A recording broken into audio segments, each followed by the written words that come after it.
பிரதோஷத்தன்னைக்கு சிவாலயத்தில் யாருக்கு ப்ரியாரிட்டி? பரமேஸ்வரனுக்கு ப்ரியாரிட்டியா, நந்திக்கு ப்ரியாரிட்டியா அப்படின்னு பார்க்கும்போது நந்திக்கு தான் ப்ரியாரிட்டி. அதான் உண்மை. சரிங்களா? அப்போ நந்திக்கு தான் அபிஷேகம், ஆராதனை எல்லாமே நடக்கும். அந்த நந்தியை சுற்றி தான் கூட்டமே இருக்கும். பரமேஸ்வரனும் ஈஸ்வரியும் கூட ஒரு சின்ன ஒரு பல்லக்கு மாதிரி வச்சு எடுத்து சுற்றி நமஸ்காரம் பண்ணுவாங்க. இருப்பினுமே பிரதோஷம் என்பது நந்திக்கு தான். சரிங்களா? நந்தி என்றால் காளை, காளை என்றால் ரிஷபம். ஸோ ரிஷப ராசியின் நடு நட்சத்திரமான ரோகிணியில் சந்திரன் போயிட்டுருக்கணும். அன்றைய மாலை பொழுதில் இருக்கக்கூடிய 4:06 இருக்குது பார்த்தீங்களா, அந்த நேரம் ரிஷப பிரதோஷம். அந்த ரிஷப பிரதோஷத்தை கையில் எடுங்க. அந்த ரிஷப பிரதோஷத்தை அன்னைக்கு போய் நீங்கள் என்ன செய்யணும்? ஆக்சுவலி அன்னைக்கு பிரதோஷ திதி இருக்காது. அதாவது அனுதினமும் 4:06 பிரதோஷ வேலை.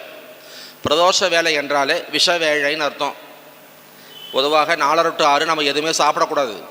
நம்ம 4:06 தான் நிறைய சாப்பிட்டுக்கிட்டு இருக்கிறோம். அந்த நம்ம எடுக்கிற எதுவாக இருந்தாலும் ஸ்லோ பாய்சனாக மாறும். அதுதான் உண்மை. நல்ல விவரம் தெரிஞ்சவங்க மாலை பொழுது 4:06 பச்சை தண்ணி கூட குடிக்க மாட்டாங்க. சரிங்களா? அவங்க ஆரோக்கியமாக இருக்கிறாங்க. என்னால் நிறைய பேர்த்த காட்ட முடியும். நம்ம அப்படி சொல்கிறோம். சில இடத்துல சூழல், அந்த சூழலில் 4:06 ஏதோ ஒன்று, ஒரு டீ காஃபி ஏதோ ஒன்று ஸ்நாக்ஸு ஏதோ ஒன்று சாப்பிட வேண்டிய சூழல் வந்துடுது. அவாய்ட் பண்ண முடியல. மோஸ்ட்லி அவாய்ட் பண்ணணும். ஏன்னா பிரதோஷ வேலை அது ஒரு விஷ வேலை. அந்த ஆழகால விஷத்தால் அந்த தேவர்களெல்லாம் பயந்து ஓடி போய் ஐயா கிட்ட சரணடைந்த போது அந்த ஆழகால விஷத்தை எடுத்து அவர் அதை சாப்பிட்டுட்டு, நான் ஸ்டாண்டர்டாக ஸ்டடியாக தான் இருக்கிறேன், கவலைப்படாதீங்க, எனக்கு ஒன்றும் வந்துடாது அப்படின்னு சொல்லி அவர் என்ன செஞ்சார்? நர்த்தனம் ஆடினார். எங்கே நின்று நர்த்தனம் ஆடினார்? நந்தியுடைய கொம்பு மேலே நின்று நர்த்தனம் ஆடினாராமா. நான் அந்த அளவுக்கு பேலன்ஸ்டாக இருக்கிறேன், நான் பர்ஃபெக்டாக இருக்கிறேன், நத்திங் ராங், பயப்படாதீங்க அப்படின்னு சொன்ன மாதிரி ஒரு தன்மையில் அவர் அந்த ஒரு அற்புத செயல்பாட்டை செய்த அந்த நாள் தான் பிரதோஷ நாள். ஆக ரிஷப பிரதோஷம் என்ற ஒரு பிரதோஷம் இருக்குது. மிஸ்டிக் செல்வம் ஐயா சொன்ன ஒரு அற்புத கருத்து இது. சரிங்களா?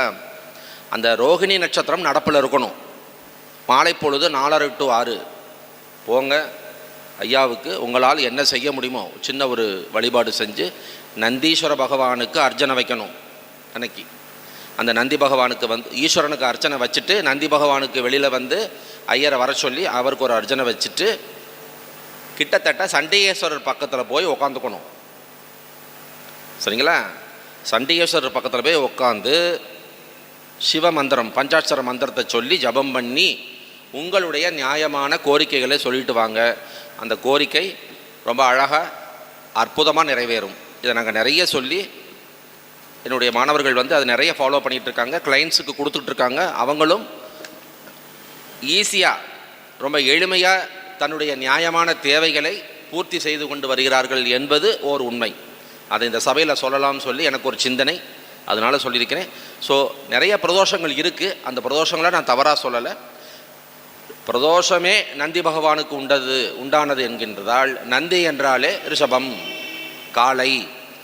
அப்போ அந்த ரிஷப ராசியில் சந்திரன் கோச்சாரத்தில் போகணும். ரோகிணி 3 நட்சத்திரம் இருக்குது, கார்த்திகை, ரோகிணி, மிருகசீரிடம். அந்த நடு நட்சத்திரத்துக்கு ஒரு பவர் உண்டு. ஏன்னா அது பொதுவாகவே 12 ராசிலையும் பாருங்கள் நடு நட்சத்திரம் முழு நட்சத்திரமாக இருக்கும்.